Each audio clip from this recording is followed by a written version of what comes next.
हसन कक्षा में घुसता है। उसके कंधे पर एक जीवंत बैग लटका हुआ है। उसका चेहरा खुशी से चमक रहा है। कक्षा छात्रों से भरी है। हर कोई अपनी ही दुनिया में खोया हुआ है। आदिल कोने में अकेला बैठा है, जिसके पास कुछ भी नहीं है। उसका व्यक्तित्व अकेलापन बिखेर रहा है।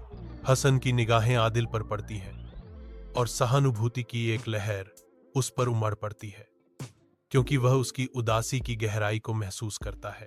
हसन आदिल की ओर चलना शुरू करता है।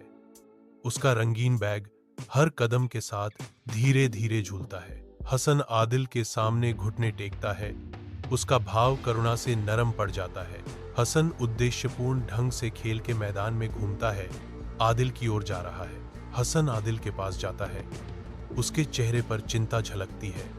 आदिल, तुम्हारे पास बैग क्यों नहीं है? आदिल जवाब देता है। उसकी आवाज दुख से भरी हुई है। मेरे पिता बहुत बीमार हैं। हम एक नया बैग खरीदने में असमर्थ हैं। आदिल के शब्द हवा में लटके हुए हसन चुपचाप खड़ा है, विचारों में खोया हुआ। हसन अपने माता पिता के साथ आदिल की कहानी साझा करता है, जिससे कमरा उत्सुकता से भर जाता है।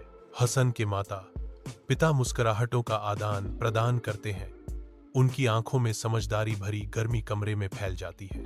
स्वीकृति के भाव में हसन के माता पिता उसे उसका पुराना बैग देते हैं, जो समर्थन का मौन प्रस्ताव है। हसन आदिल की ओर मुड़ता है।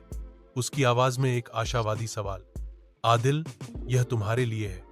हम दोस्त हैं, है ना? आदिल धीरे से जवाब देता है, धन्यवाद। उसकी आंखें आंसुओं से भर आती हैं। पहली बार आदिल के चेहरे पर एक कोमल मुस्कान आई, आंसुओं के बीच आशा की किरण।